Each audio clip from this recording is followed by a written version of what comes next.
West. I'm broken. I don't know what to feel or how to feel. As tonight's big story, 3 small children, a fiance, and friends, all in mourning tonight after an Arizona woman turns up murdered inside a hotel room halfway across the country. Arresting Jesse James, saying he admitted to killing Webster inside an extended stay motel room.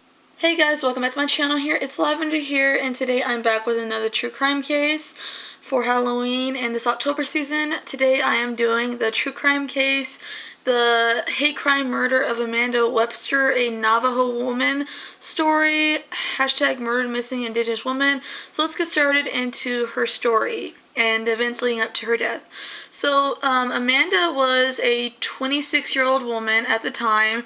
Her hometown, where she was originally, from and came from, was Cameron, a town of less than 1,000 people on the Navajo reservation in northern Arizona, 32 miles east of the Grand Canyon.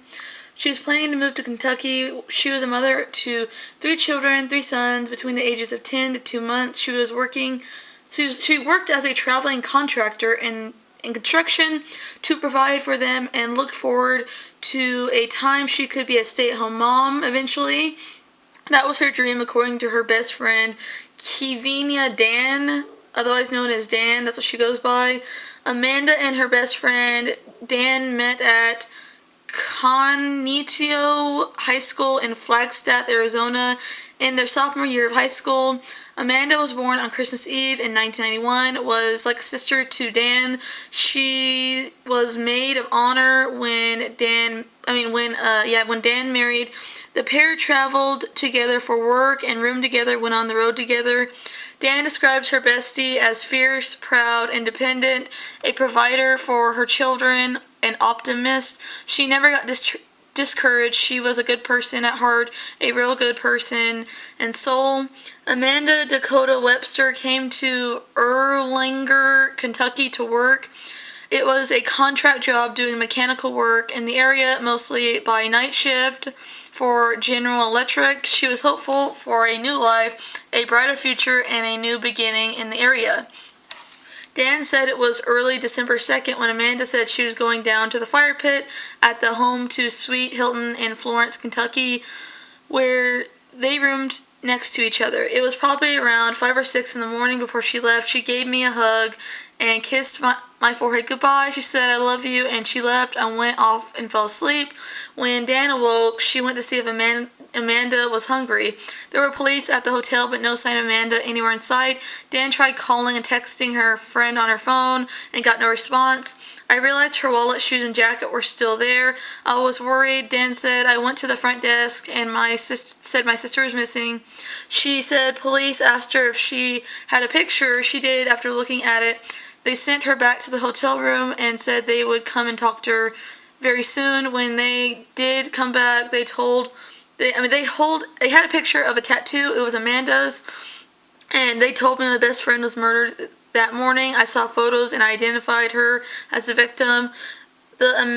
Amanda was found murdered, stabbed to death on December 1st at the hotel room where she was staying. Instead of celebrating her birthday on Christmas Eve, her family would be laying her to rest. Dan headed to share what happened with Amanda's family. She carried all Amanda's belongings in her car, driving almost 1,800 miles home alone to tell her family what happened to their daughter.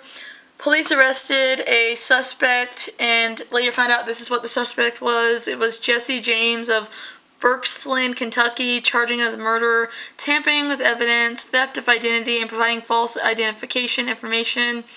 "I killed her and I met it." That's what he told detectives and the police. According to the Cincinnati Enquirer, Dan said no one knows where, when, and especially why Amanda crossed paths with her killer. Members of the American Indian Movement of Indiana and Kentucky were in court to call for hate crime charges to be filed against James. I agree with the murder charges, but I wish he was charged with a hate crime because that's exactly what it is. The American Indian Movement member Melania Pinnell told the press, news, and media in the area. Dan says there is no coming back from this nightmare of Amanda's death, her best friend.